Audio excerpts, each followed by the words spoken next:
diagnosed in 2019. It was the day after I had bilateral hip replacement surgery at the age of 26. And so getting to that accurate diagnosis took many years and many doctors.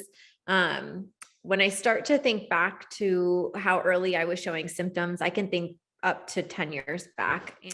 And so I had to really seek out information, and you have to dig. You have to really, really dig for it because it's just not as readily available as it ought to be. And so this functional medicine doctor who I was working with, I mean, I credit her for truly, like, she saved my life, because granted, I'm in a terrible position because of all of the damage that I've had because of this so far, but I can't help but to wonder just how bad it could have been if I had never been diagnosed properly, because I know how bad it can be, and I don't want anyone else to have to go through this. You know, when I started to learn and uncover how complex of an issue it is with tick-borne infections and how it's, chronically underfunded, under-researched, there's just so much work to be done.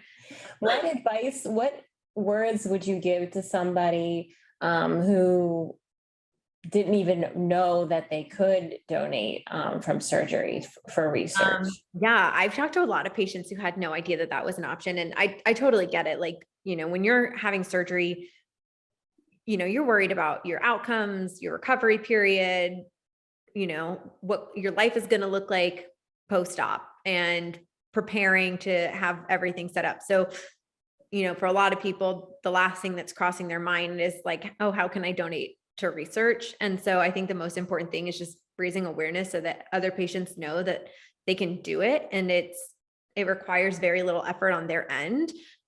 You just have to fill out some paperwork to sign off to, give away your parts, and a brief medical history. And then your doctor's office will coordinate with NDRI and make it really seamless and really easy.